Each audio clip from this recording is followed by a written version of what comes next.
इस कहानी को समझने के लिए कहानी का पहला भाग ज़रूर सुने। तो मोहतरमा, आप अब मेरी तरफ घूमने का कष्ट उठाएंगी? कबीर अपने हाथों की घड़ी बनाते हुए सामान्य लहजे में कहा, परंतु उसके सामान्य लहजे से भी माहिका कांप उठी।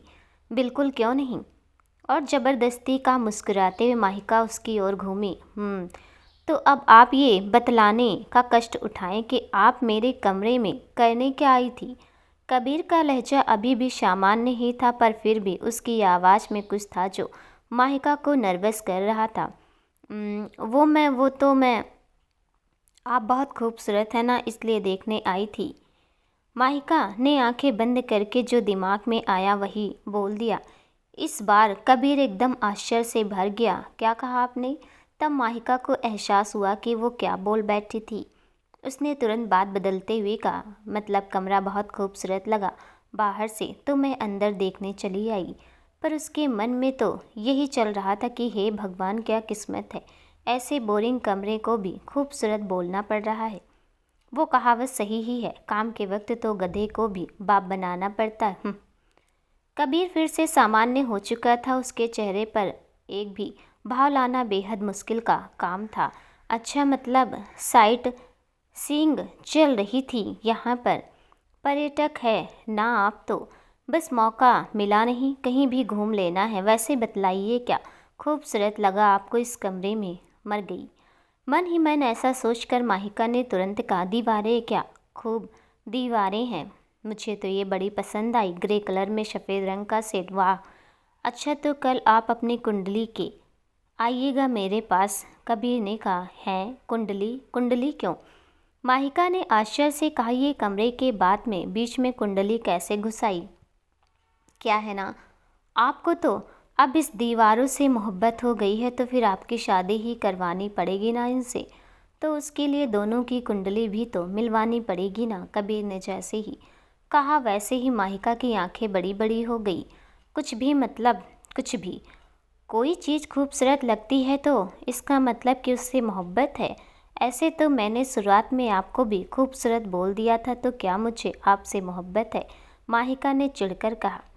उसे तो एहसास नहीं था कि वो क्या बोल गई, परंतु उसकी बात सुनकर कबीर जरूर गुस्से से भर गया। मोहब्बत, इस लफ्ज़ का आप मेरे सामने प्रयोग ना ही करें तो बेहतर है, क्योंकि नफ़रत है मुझे मोहब्बत से। नफ़रत है मुझे इस मोहब्बत से जो किसी के वजूद को मिटाकर किसी को बेहिसाब गम दे सकती है। और क्या कहा आपने? मोहब्बत और मुझसे औकात देखी है आपने अपनी।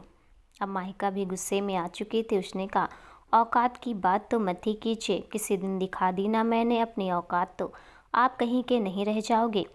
और मोहब्बत लफ्ज़ की शुरुआत ही आपने की थी, तो ज़्यादा ना मुझे बोलने की ज़रूरत नहीं। और हाँ, मुझे नफ़रत है ऐसे लोगों से जो मोहब्बत को पहचानता नहीं। इतना कहकर माहिका गुस्से में ही कमरे से बाहर निकल गई। उसने बाहर निकलकर दरवाज़ा भी धड़ाम करके ज़ोर से बंद किया। माहिका के बाहर जाने के पश्चात कबीर धम से बिस्तर पर बैठ गया। उसने अपने बालों को अपने दोनों हाथों की मुट्ठी में पकड़कर खींच लिया। उसकी पलकें भीग चुकी थी, परंतु हर बार की तरह ही उसने अपने आंसुओं को बाहर नहीं निकलने दिया था। उसने अपने चेहरे के भाव सामान्य किए और कलम लेकर स्टडी टेबल पर जा बैठा और डायरी खोलकर लिखने लगा। इस कदर नफ़रत है मोहब्बत से कि इसे ना करने के जुर्म में किसी को पनाह भी कर सकता हूँ और किसी को तबाह भी। माहिका अपने कमरे में आकर भी चैन से बैठ नहीं पा रही थी। मैंने कुछ ज़्यादा रिएक्ट कर दिया क्या? नहीं नहीं, वे ही बात औकात तक ले गए थे। और कितने अजीब इंसान हैं, मतलब मोहब्बत पर शायरिया करते हैं और कहते हैं नफ़रत है मोहब्बत से। पर फिर भी मैंने ज़्यादा ही गुस्सा कर दिया क्या? ओह गॉड, ज़्यादा ही सोच रही हूँ मैं, लगता है दिमाग फ्रेश करना पड़ेगा। और उसने अपना मन पसंदीदा गाना लगा दिया और काउच पर बैठकर खिड़की से बाहर की भागती हुई दुनिया को देखने लगी। वक्त का पहिया तो अपने ही रीत से घूमता रहता है, समय कहाँ ठहरता है किसी के भी लिए। माहिका को अब वहाँ रेंट पर आए हुए 1 महीना हो चला था। उसका डिप्लोमा का कोर्स भी शुरू हो चुका था। उसने इंस्टीट्यूट में एक ख़ास दोस्त भी बना ली थी। वही लड़की जो उससे पहले दिन टकराई थी, उसका नाम यामिनी था। इस 1 महीने में जहाँ माहिका का रिश्ता अर्जुन, जतिन, सरा और आसिमा आंटी के साथ गहरा होता चला था, वहीं कबीर के साथ अब भी दोनों तरफा उखड़ा हुआ ही रिश्ता था। एक रोज़ शाम को माइका अपने कमरे में बैठी हुई एक पेपर पर प्रैक्टिस के लिए डिजाइन बना रही थी कि उसके फ़ोन की घंटी बज उठी। उसने देखा तो उसके पापा का फ़ोन आ रहा था। सब काम बगल में रख कर उसने कॉल उठाई। नमस्ते पापा, कहिए, आज यूँ अचानक इस वक्त कॉल, माहिका ने कहा। दूसरी तरफ से आवाज़ है, नमस्ते बेटा। बेटा, दरअसल बात ऐसी है कि एक प्रॉब्लम आ चुकी है। प्रॉब्लम? सब ठीक तो है ना पापा? हाँ बेटा, वैसे तो सब ठीक ही है, पर तू तो जानती है ना कि हम मिडिल क्लास हैं, और उस पर तेरी माँ की दवाइयाँ वगैरह। जी पापा, तो क्या हुआ? माँ ठीक है ना? हाँ, बस बीच में एक बार थोड़ी सीरियस हो गई थी, पर अभी सब ठीक है। और तू पैनिक ना हो, तेरी नई नई पढ़ाई शुरू हुई है, इसलिए तुझे बताया नहीं था, पर अभी सब कुछ कंट्रोल में है। बस दिक्कत यह है कि इस महीने पैसे सारे तेरी माँ के इलाज में खर्च हो चुके हैं, तो मैं तुझे पॉकेट मनी या किराया थोड़ा लेट भेजूँगा, तो थोड़ा एडजस्ट कर लेगी। सबसे पहले तो मैं आप दोनों से बहुत ही ज़्यादा नाराज़ हूँ कि माँ की तबीयत बिगड़ी, फिर भी आपने मुझे बुलाया नहीं। और हाँ, आप मेरे खर्चे की बिल्कुल फ़िक्र ना करें, मैं वैसे भी दोपहर के बाद फ्री रहती हूँ, तो कोई पार्ट टाइम जॉब करके अपना खर्चा निकाल लूँगी। अरे नहीं बेटा, तू क्यों? अभी उन्होंने कुछ कहना शुरू ही किया था कि माहिका ने उन्हें बीच में ही काट दिया और बोली, परवर नहीं, मैं पार्ट टाइम जॉब करके अपना खर्चा निकाल रही हूँ और यही फाइनल है। आपने माँ की तबीयत के बारे में नहीं बताया, पर इतना तो करने दीजिए। थोड़ी और आनाकानी के बाद आखिर में उन्हें माहिका की बात माननी ही पड़ी। फिर कुछ और बातें करके उन्होंने फ़ोन रख दिया। पार्ट टाइम जॉब का बोल तो दिया, पर करूँगी क्या? माहिका खुद से ही सोच रही थी। कोई भी काम छोटा बड़ा नहीं होता माहिका। एक काम करती हूँ, सबसे पहले तो इंस्टीट्यूट के पास वाले कैफ़े में जाकर पूछ लूँगी कि वेटर की जॉब मिल जाए तो। माहिका ने मन ही मन निश्चय कर लिया था। अगली सुबह माहिका सीढ़ियाँ उतरकर नीचे आई ही थी कि उसे एक आवाज़ सुनाई दी, गुड मॉर्निंग बार्बी। अर्जुन ने अपनी बतीसी फैलाकर कहा। बदले में माहिका ने सिर हिलाते हुए गुड मॉर्निंग नालायक कह दिया। अब तो ये रेगुलर हो चुका था, इसके बगैर तो उस घर में किसी की सुबह नहीं होती थी। यार, तो रोज़ सवेरे मुझे नालायक ही क्यों कहती हैं? I mean handsome, Greek, God, dashing baby, ऐसा भी तो कुछ कह ही सकती है ना? अर्जुन ने उसके चेयर पर बैठ जाने के बाद कहा। पहली बात तो कि तू सिर्फ मेरा दोस्त है और वो दोस्ती भी तूने ज़बरदस्ती ही करवाई है। और दूसरी बात कि तू मेरा बॉयफ्रेंड होता तब भी मैं तुझे ऐसा कुछ ना बोलती। तू नालायक है तो नालायक ही कहूँगी ना। माहिका ने ब्रेड चबाते हुए कहा। हट बे, तू तो मेरी दोस्त ही सही है, बेइज्जती होकर भी रोज़ इतनी बेइज्जती कर लेती है, तो फिर गर्लफ्रेंड या बीबी बनाऊँगा तब तो जिंदा दफना देगी। वैसे भी मेरे लिए तो जो बनी होगी ना। अर्जुन आगे कुछ कहता उससे पहले माहिका बीच में बोल पड़ी। वो बेचारी अक्ल से गधी और आंखों से अंधी होगी। और माहिका आई विंग करते हुए हंसने लगी। हाँ, और तुझे तो जो पसंद करेगा ना, वो तो इस गोले का होगा भी नहीं, किसी और ही ग्रह का पागल होगा। अर्जुन भी कहाँ कम था, दोनों का ही ये रोज का था, इसलिए बाकी सब अपने अपने काम में व्यस्त थे और ये दोनों बहस करने में। इस एक महीने में दोनों ही बेस्ट फ्रेंड जरूर बन गए थे। हालांकि माहिका इस बात को जुबान से मानती नहीं थी, पर वो भी जानती थी कि ये सच है। दोपहर को इंस्टीट्यूट के माहिका बाहर ही निकली थी कि यामिनी उसके पास चली आई। माही, आज फ्री है क्या? नहीं यार यामी, पर क्यों? यार आज ना मैं बड़ी खुश हूँ, तो सोचा कि तुझसे ट्रीट ले लूँ। नालायक, खुश होने पर ट्रीट दी जाती है? ले नहीं। वैसे खुश किस लिए है? यार हम दोनों दोस्त हैं ना, तो क्या तेरा क्या मेरा, तू ट्रीट दे या मैं, एक ही बात है। वैसे खुश इसलिए हूँ कि मेरे भैया ने मुझे एक लॉस्ट मासूम बोल ही दिया। और दोनों ही ठहाका लगाकर हंस पड़ी। चल ठीक है, इतने बड़े झूठ को हजम करने के लिए ट्रीट तो बनती है। वैसे भी मैं कैफ़े ही जा रही हूँ पार्ट टाइम जॉब के बारे में बात करने, तो ट्रीट दे दूँगी। वैसे तू बता, इतना बड़ा झूठ बुलवाई कैसे? देख, पहले तो ये सच है और दूसरा ये बस भैया को थोड़ा ब्लैकमेल किया। मुझे भाभी के बारे में पता लग गया तो कह दिया कि घर में सबको बता दूँगी, इसलिए मासूम भी बोल दिया। और कल शॉपिंग पर भी ले जा रहे हैं, यामिनी ने अपने फर्जी कॉलर उचकाते हुए कहा। सही है। और दोनों हंसते हुए पास वाले कैफ़े में पहुंच गए। कैफ़े के अंदर जाकर दोनों ही एक दो सीटर टेबल पर बैठ गई और उनका ऑर्डर लेने आए। वेटर को देख माहिका चौंक उठी। यामिनी और माहिका कैफ़े के अंदर जाकर बैठ गई। तभी उनका ऑर्डर लेने आए वेटर को देखकर माहिका चौंक उठी। कबीर, परंतु कबीर के चेहरे पर कोई भी भावना थे। उसने चुपचाप दोनों का अभिवादन किया और बोला, ऑर्डर प्लीज़ मैम। उन दोनों का ऑर्डर लेकर कबीर तो चला गया, पर माहिका के मन में हजारों सवाल थे। ये यहाँ पर क्या कर रहे थे, और ये इंसान है कि रोबोट? इनके चेहरे पर कभी कोई भाव होते ही नहीं हैं। यामिनी की ट्रीट के बाद वो तो चली गई, परंतु माहिका वहीं कैफ़े के मैनेजर के पास रुक गई। Yes ma'am, how can I help you? Manager ने बड़ी गर्मजोशी से कहा। Actually I need a part time job, तो अगर आपके यहाँ मिल सके तो। माहिका कहते हुए अचकचा रही थी। वेल, हमें तो फ़िलहाल किसी स्टाफ की ज़रूरत नहीं है, but still I can try, कहकर मैनेजर अपने कंप्यूटर स्क्रीन पर ध्यान गड़ाने लगा। कुछ देर और रुककर और सैलरी टाइम वगैरह तय कर माहिका को आखिर एक वेटर की ही जॉब मिल गई। उसे दोपहर की 3 से 7 की शिफ्ट मिल चुकी थी। वो ज्वाइन भी कल से ही करने वाली थी। एक नज़र कबीर पर उसने डाली। कबीर उस वक्त फ्री ही कोने में हाथ में ट्रे लिए हुए खड़ा था। उसकी निगाहें कबीर पर ही ठहर गईं। जब कबीर को महसूस हुआ कि कोई उसे देख रहा है तो उसने पलकें उठाकर माहिका की तरफ देखा। दोनों की नज़रें मिली ही थी कि कबीर ने नज़रें फेर ली और कुछ कस्टमर्स की ओर चल दिया। माहिका ने गुस्से से आंखों को बंद किया और हौले से आइस ये जब अजीब पागल इंसान बोलकर बाहर निकल गई। पिछले 1 महीने से माहिका और कबीर के बीच चल रही कोल्ड वार से घर में सब वाकिफ थे, परंतु इन दोनों के बीच किसी ने बोलना सही ना समझा। वैसे भी एक पानी था तो दूसरी आग। पर आज जब डिनर के वक्त माहिका बार बार कबीर की ओर चिढ़ी हुई नज़रों से देख रही थी और अपना गुस्सा चम्मच से प्लेट पर निकाल रही थी, उसे देखकर अर्जुन ने दोनों के बीच की गलतफहमी को दूर करने का सोचा। पर दोनों में तकरार भी किस टॉपिक से हुई थी ये कोई ना जानता था, माहिका खुद भी कहाँ। डिनर के बाद माहिका अपने कमरे में आ गई और बड़बड़ाने लगी। ये इतनी अजीब क्यों है? मतलब 1 महीना हो गया, पर मुझे ये समझ नहीं आ रहा कि मसला है क्या। हद है यार, और आज तो हद पार कर दी। सीधे मुंह पर इग्नोर। ये खुद भी कौन सी महान हस्ती है जो इन्हें देखने में मरी जा रही हूँ। अब तो मैं भी इग्नोर करूँगी, देख लेना। पागल और अजीब इंसान।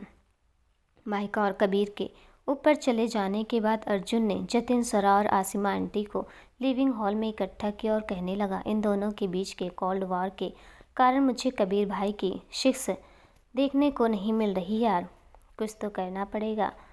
जतिन ने एक नज़र उसे घूरकर देखा, फिर कहा, शाले हरामी, तू तो उनका पैच अप करवाने के भी उनका ब्रेकअप करवा सकता है, तो कोई आइडिया मत निकालियो। अर्जुन ने पहले तो मुंह बिगाड़ा, फिर एकदम मुंह बड़ा करके बोला, पैचअप ब्रेकअप मतलब कि स्वीट हार्ट और कबीर भाई के बीच लव सब है क्या? हाइला, किसी ने मेरे को बताया क्यों नहीं बे? आसिमा आंटी ने उसके सिर पर मारा और जतिन ने कहा, तो चुप रहे न शाले, उनके बीच कुछ है या नहीं ये सब हम नहीं जानते, पर दोनों को सामान्य तो कर सकते हैं ना। मतलब जैसा कबीर है उसे हिसाब से लव छोड़ दोस्ती भी पॉसिबल नहीं, पर हम कम से कम ऐसा कुछ करें जिससे कि दोनों इग्नोर तो ना मारें एक दूसरे को। अर्जुन तो जतिन के बोलने से ही मुंह पर उंगली रख कर बैठा था। उसने अपना दूसरा हाथ धीरे से उठाया। उसे देखकर जतिन बोला, अब क्या है तुझे? मेरे पास एक आइडिया है, अर्जुन ने कहा। देख, तेरे आइडिया तेरे जैसे ही होंगे तो तू रहने दे, हम सभी मिलकर सोच लेंगे। तभी स्वरा बीच में बोल पड़ी, अरे बोलने दीजिए ना उन्हें, शायद कोई अच्छा आइडिया निकाले। जतिन ने पहले स्वरा को देखा, फिर अर्जुन को, फिर बोला, ठीक है, स्वरा की वजह से चांस दे रहा हूँ, भौंक ले, क्या है ना, गधे भी कभी कभार काम लग जाते हैं। अर्जुन ने एकदम चिढ़कर कहा, यार पहले तो डिसाइड कर लो कि मैं गधा हूँ या कुत्ता। मतलब गधा भी बोल रहे हो, भौंकने का भी बोल रहे हो। जतिन ने उसे गुस्से से देखा, फिर कहा, तू ना दुनिया का सबसे बड़ा नालायक है। ठीक है, और तारीफ बाद में, अभी आइडिया बता। अर्जुन ने बड़बड़ा कर कहा, साला इतनी बेइज्जती तो मेरी बहन भी नहीं करती, कसम से। अगर कॉलेज की वजह से इधर फंसा ना होता तो अभी घर छोड़ देता, फिर पता लगती मेरी इम्पोर्टेंस। अभी बड़बड़ाना बंद कर और जल्दी से आइडिया बोल। हाँ हाँ कह रहा हूँ। फिर अर्जुन ने सबको अपना प्लान समझाया। मैंने पहले ही कहा था कि इस नालायक के आइडिया भी नालायक ही होंगे। कौवे के मुंह से कोयल की बोली निकल ही नहीं सकती। पूरा प्लान सुनने के बाद जतिन के मुंह से यही निकल पाया। अर्जुन चुपचाप दूसरी तरफ घूम गया और उसने अपनी ठुड्डी पर हाथ रख दिया और मुंह लटका दिया। फिर बुदबुदाया, इतना तो अच्छा आइडिया है साला, हीरे की पहचान तो सच्चा जेवरी ही कर सकता है। तब सरा बोली, ओफो, आइडिया उतना बुरा भी नहीं है और फिलहाल उसे करने के अलावा और कोई चारा भी नहीं है, तो यही आजमा लेते हैं ना, क्या पता काम कर जाए। अर्जुन एकदम से खुश हो गया और उछल कर बोला, सच में भाभी माँ समान होती, लव यू भाभी। पर बाद में उसे रियलाइज़ हुआ कि उसने स्वरा को आसिमा आंटी के सामने भाभी बोल चुका था। जतिन, स्वरा और अर्जुन ने डरते उन्हें देखा तो वे बड़े गुस्से में नजर आ रहे थे। कब से चल रहा है ये सब? आसिमा आंटी ने पूछा। जतिन ने डरते हुए कहा, आंटी वो मैं आपको सब कुछ समझा सकता हूँ। आंटी ने फिर से कहा, पर इस बार थोड़ा ज़ोर से। तन ने पूछा गया कि कब से चल रहा है ये सब, उसका ही जवाब दे। स्वरा ने भी डरते हुए कहा, 4 महीने। आसिमा आंटी एकदम नॉर्मल हो गया और बोले, आइस मुझे भी ये सही समय से पता है, पीछे से पता ना चला। बाकी तीनों उन्हें बस घूरते रहे। क्या कभी देखा नहीं मुझे? अरे मैं पहले से सब जानती हूँ। मैं और अपने दोनों बच्चों के लिए बहुत खुश हूँ। सबने एक राहत की सांस ली और जतिन ने कहा, आज तो लगा था कि मर गया मैं, पर you are super duper aunty. फिर सब हंसते हुए प्लान डिस्कस करने लगे। ठीक है, तो फिर कल शाम को होगा ये प्लान एग्जीक्यूटिव। आखिर में अर्जुन ने अपनी हथेली आगे रखते हुए तो सबने यश कहते हुए उसकी हथेली पर अपनी हथेलियाँ रख दी। अगले दिन दोपहर के वक्त माहिका पहुंच चुकी थी कैफ़े और उसने वहां का यूनिफॉर्म भी पहन लिया था, जो कि लड़कों के लिए white shirt and blue pant था और लड़कियों के लिए वाइट शर्ट और रेड स्कर्ट। दोनों की ही वाइट स्कर्ट पर कैफ़े का लोगो था। माहिका ट्रे लेके रेडी ही थी कि उसे अपने क्लासिक्स का पता लगा। उसके साथ as a waiter Kabir, Sunaina, Mishri, Pankaj, Rukmini और धीरज थे। शाम के वक्त सब अपना काम खत्म कर वो बाहर निकली ही थी कि काले काले बादलों की मेहरबानी से बरसात की शुरुआत हुई। ओफो, बारिश का मौसम भी आ गया और मैं बिना छाते के घूम रही हूँ। अब क्या करूँ? कैब के पैसे नहीं हैं, पैदल नहीं जा सकती। उफ। तभी उसके पास से कबीर गुजरा। उसके हाथ में एक छाता था और वो बिंदास आगे बढ़ गया। माहिका उसे देखकर बड़बड़ाने लगी, कबीर ने से लिफ्ट मांग लो। नहीं नहीं, बीच सड़क पर इग्नोर करेगा तो क्या इज्जत रह जाएगी मेरी? वैसे देखो तो उसे पता है कि मुझे भी घर ही जाना था, फिर भी एक लिफ्ट ऑफर नहीं कर सकता। इगोइस्ट, खड़ूस, सड़ू, अकड़ू। तभी माहिका को अपने ऊपर कुछ महसूस हुआ तो उसने देखा कबीर उसके ठीक बगल में खड़ा था और उसका छाता दोनों को कवर कर रहा था। आप चलना चाहें तो चल सकते हैं, कबीर ने बेहद नॉर्मली कहा। माहिका ने बिना सोचे सिर ऊपर नीचे हिला दिया और दोनों ही साथ में बारिश में चलने लगे, एक ही छाते के नीचे। माहिका ने सोचा, वैसे देखा जाए तो उतने भी खड़ूस है नहीं, और खुद की ही सोच पर हल्की सी हंस पड़ी। थोड़ा आगे जाकर अचानक कबीर बोला, माफ़ कर दीजिएगा। माहिका ये सुनकर अवाक रहेगी, माफ़ी किस लिए? कहीं यही बारिश में छोड़ देने का तो इनका इरादा नहीं है? फिर उसने सिर झटक कर पूछा, किस लिए माफ़ी? उस दिन मुझे आपसे ऐसी बात नहीं करनी चाहिए थी। गुस्सा आ गया और बुरी तरह बात कर ली, इसलिए माफ़ी। अच्छा जी, पर आप तो इग्नोर करने के मौके ढूंढते थे ना? ऐसी बात नहीं, दरअसल जब मुझे एहसास हुआ कि मैंने बेवजह आपसे सख्ती कर दी, इसलिए बस माफ़ी मांगने के लिए मैंने मौका ढूंढता था और इसलिए आपका सामना करने की हिम्मत ना थी। कोई बात नहीं, मुझे भी माफ़ कर दीजिए, मैंने भी गुस्से में आकर ज़्यादा बोल दिया था। कोई नहीं। आगे का सफ़र खामोशी में ही कटा, पर माहिका के चेहरे से मुस्कान हटने का नाम नहीं ले रही थी। वो सोच रही थी, सच में अजीब है, एक पल में खड़ूस तो दूसरे में स्वीट, पर जैसे भी है बड़े अच्छे। दोनों ने आपस में मामला तो सुलझा दिया था, पर घर पर सरप्राइज या यूं कहें कि शौक अभी भी उनका इंतजार कर रहा था। माहिका और कबीर जैसे गली में अंदर मोड़े की खिड़की से देख रही स्वरा ने सबको सावधान कर दिया और आसिमा आंटी, अर्जुन, जतिन और स्वरा मेन रूम में अलग अलग छिप गए। माहिका और कबीर घर के अंदर आए, इतना सन्नाटा पाकर चकित रह गए। सब हमें छोड़कर पार्टी शार्टी में चल दिए क्या? माहिका ने कहा। कबीर ने सिर्फ उसे घूरा और ऊपर चल दिया तो माहिका कंधे उचकाकर पीछे पीछे ऊपर की ओर चल दी। कबीर तो अपने कमरे तक पहुंच गया था। जब माहिका सीढ़ियां चढ़ रही तो वो जैसे अपने कमरे की ओर दाईं तरफ मुड़ी कि फर्श चिपचिपा होने से फिसल कर गिर गई। अब इतना होना था तो ठीक था, पर अर्जुन बाबा की कृपा से उस पर गुलाब की पंखुड़ियाँ गिरने लगी और नीचे से रेडियो में गाना चलने लगा, मेरी काली काली सी रातों का तू सनम सितारा है। माहिका को गिरने से कमर में दर्द हो रहा था और उसके पैर में भी हल्की सी मोच आ चुकी थी और उस पर ये गुलाब की पंखुड़ियाँ और गाना जैसे उसके जले हुए घाव पर नमक डालने का काम कर रहे थे। वे नीचे छिपे बैठे लोगों ने ये नज़ारा देखकर अपना अपना माथा पीट लिया। मैंने तो पहले ही कहा था कि इस गधी का फालतू का प्लान काम नहीं कर ही नहीं सकता। मतलब कहाँ सोच रखा था कि कबीर उसे गिरने से बचाएगा और गुलाब गिराकर फिल्मी शीन करेंगे, और कहाँ इस नालायक ने मेरी बहन की कमर तुड़वा दी। जतिन ने फुसफुसा कर कहा, यार मेरी क्या गलती, मैंने थोड़ी सोचा था कि कबीर भाई आगे आगे निकल जाएंगे। अर्जुन ने बेचारे सा मुँह बनाकर कहा, हाँ तू तो कुछ करता ही कहाँ है, अब पिटेंगे तो हम ही ना। पर जतिन ने कहा, देखो मेरी कोई गलती नहीं है, जो भी किया तुम बच्चों ने किया। कहकर आसिमा आंटी ने अपना पल्ला झाड़ लिया। हाँ बिल्कुल, आइडिया अर्जुन जी का था और उसमें मदद जतिन ने की, हमारा कोई रोल ही नहीं था। कहकर स्वरा ने भी पल्ला झाड़ लिया। पुरानी भूतिया हवेली के टूटे हुए दरवाजे के सामने की फटी हुई तस्वीर के पीछे सड़ी हुई दीवार पर बने फूटी हुई मकड़ी के टूटे हुए जाले की कसम, आज के बाद इन दोनों के पीछे मैं नहीं पड़ूंगा। अर्जुन ने बेचारे सा मुंह बनाकर कहा। वहीं ऊपर माहिका के गिरने से तुरंत कबीर उसके पास आए। उसे हाथ देते हुए पूछने लगा, आप ठीक तो है ना? यहाँ मैं अपनी कमर पकड़कर गिरी हुई हूँ, मेरा पैर भी मुड़ा हुआ है और आप पूछ रहे हैं कि मैं ठीक हूँ? किस एंगल से ठीक दिखती हूँ? हाँ, माहिका ने लगभग चिल्लाते हुए ही कहा। तभी उसके नाम पर एक गुलाब की पंखुड़ी गिरी। माहिका विफर पड़ी। गंगा मैया की कसम, आज के बाद अगर इस गुलाब का नाम भी किसी ने मेरे आगे लिया ना तो मैं उसे कुएं में या खाई में धकेल आऊंगी। कबीर ने पूरे वक्त चुप रहना ही बेहतर समझा, आखिर जान कीमती होती है भाई। फिर माहिका कबीर का हाथ पकड़कर खड़ी होने को हुई, पर फिर गिर गई। आज सुबह सुबह पक्का उस नालायक अर्जुन का चेहरा देखा होगा, दिन ही उसकी शक्ल की तरह बिगड़ा हुआ है। माहिका ने कहा और जैसे तैसे कबीर का हाथ पकड़ खड़ी हुई।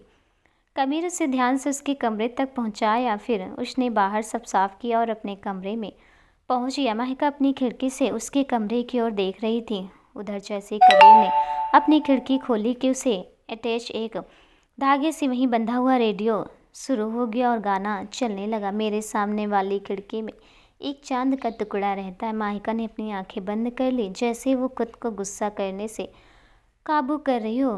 कबीर ने तुरंत रेडियो ढूंढा और उसे बंद कर दिया। तब तक बाकी सब भी नीचे से ऊपर आ गए थे। कबीर के संग सब माहिका के पास जा पहुँचे। आसिमा आंटी और स्वरा तुरंत माहिका के पास गई। आसिमा आंटी ने प्यार से पूछा, ठीक तो हो ना बेटा? माहिका एकदम से रो पड़ी और सिसकियां भरते हुए बोलने लगी, मैं किस एंगल से ठीक दिखती हूँ? कमर में बहुत ही ज़्यादा दर्द है, उस पर मेरी पीरियड्स की डेट भी एकदम नज़दीक है, उसकी वजह से बैक में ऑलरेडी दर्द था। ये सुनना ही था कि सब ने अर्जुन को घूर कर देखा। अर्जुन सबकी नज़रों को देख सकपका गया। वो तुरंत ही माहिका के पास जा पहुंचा और उसके घुटने के पास बैठकर बोला, यार माही, लिटरली सॉरी, मैं तो सिर्फ तेरे और कबीर भाई के बीच सब ठीक करना चाहता था यार। माहिका ने उसे घूरा, फिर अपनी नज़रें आसपास घुमाई। उसे जैसे एक डंडा दिखा, वो सहारा लेकर खड़ी हुई और उसने उस डंडे को लिया। अर्जुन ने ये देखकर अपनी थूक गटक ली। माहिका उसके पास है और उसे डंडे से पीटने लगी। फिलहाल वो अपना सारा दुख दर्द भुलाकर अर्जुन को देने पर ही उतारू थी। तेरी तो गधे कुत्ते कमीने नालायक, आज बताऊंगी तुझे कि कमर दर्द कैसा होता है। जन्नत की सैर करवाऊंगी तुझे तो बेटा। सारा कूड़ा कचरा जो दिमाग में भर रखा है ना, आज तो सारा बाहर निकालूंगी। गंगा मैया की कसम, तेरी बकवास शक्ल की कसम, तुझे ना छोड़ने वाली नहीं आज। कहकर माहिका तो बस उसे कूटे जा रही थी।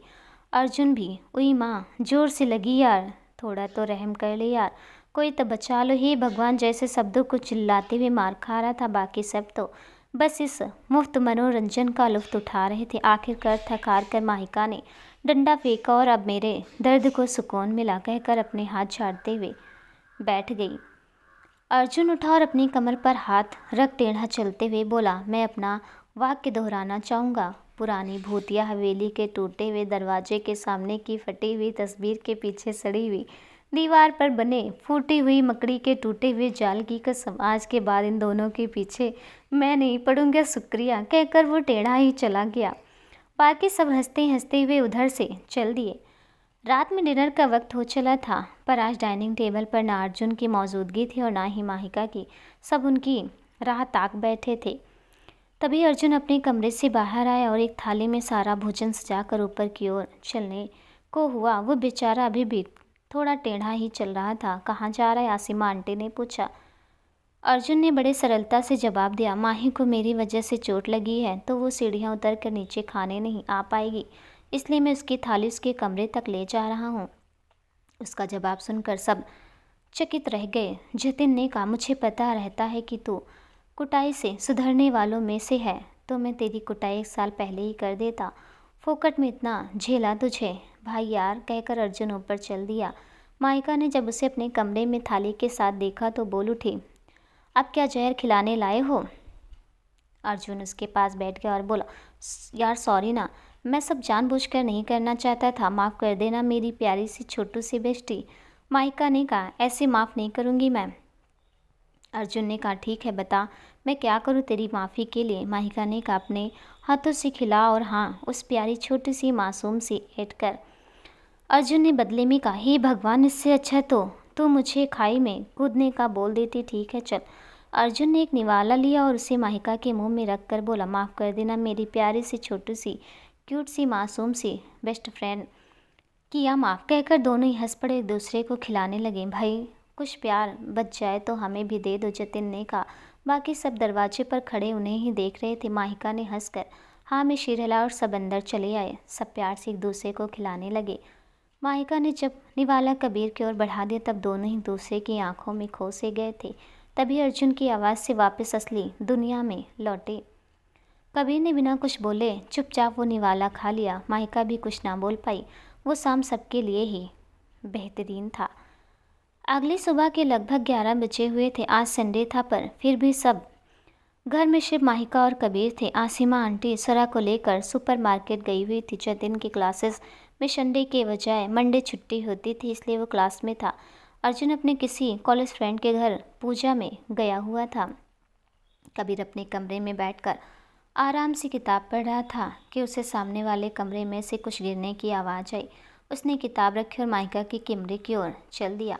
ओ सॉरी, मैंने आपको डिस्टर्ब कर दिया ना। दरअसल मैं वो जग लेना चाह रही थी पर मेरा हाथ पहुंच नहीं रहा था, उसके चक्कर में ये 100 पीस गिर गया। माहिका ने कबीर को देखकर कहा, कोई बात नहीं, 100 पीस टूटा नहीं था, इसलिए कबीर ने उसे उठाकर वापस अपने जगह पर रख दिया और जग लेकर माहिका को दिया। वैसे आपका कमर दर्द ज़्यादा ही बढ़ गया क्या, जो आप खड़ी नहीं हो पा रही? कबीर ने पूछा। नहीं, दरअसल कमर में दर्द तो था ही, परंतु आज ना फर्स्ट डे भी हो गया और ये 2 दिन तो मेरे बहुत ही क्रूशियल जाते हैं। कबीर ने माहिका को गौर से देखा। सचमुच वो चेहरे से ही काफ़ी थकी हुई लग रही थी। कबीर बिना कुछ कहे बाहर निकल गया। इन्हें क्या हुआ? ओह हाँ सेठ है, शायद उन्हें अजीब लगा हो कि ये बात उन्हें बता रही हूँ, जबकि वो लड़के हैं। मैं भी ना यार, कहकर माहिका ने अपना सिर पीट लिया। आधे घंटे बाद कबीर वापस माहिका के पास आया। उसके हाथ में हॉट वाटर बैग था और दूसरे में एक थैली। ये रखिए, इससे आपको अच्छा लगेगा, हॉट वाटर बैग देते हुए कबीर ने कहा। फिर उसने अपने दूसरे हाथ की बैग दी और बोला, और इसमें कुछ चॉकलेट और केक है। मैंने सुना है कि लड़कियों को इस वक्त ये चाहिए होता है। वैसे आपको और कुछ चाहिए हो तो बता दीजिएगा, फिर कॉल कर दीजिएगा। फिर उसे ध्यान आया कि उन दोनों के पास एक दूसरे के नंबर अभी तक थे ही नहीं, तो उसने माहिका का फ़ोन लिया और उसमें लॉक नहीं था, इसलिए उसने खुद का नंबर सेव कर वो बाहर चल दिया। पीछे माहिका शुक्रिया कहने के लिए भी मुंह ना खोल सकी। बस उसके चेहरे पर एक लंबी वाली मुस्कान और दिल में ढेर सारा सम्मान भर चुका था। दोस्तों, आज का पार्ट कैसा लगा हमें कमेंट में ज़रूर बताइएगा। मिलते हैं इसके अगले पार्ट के साथ, तब तक के लिए नमस्कार।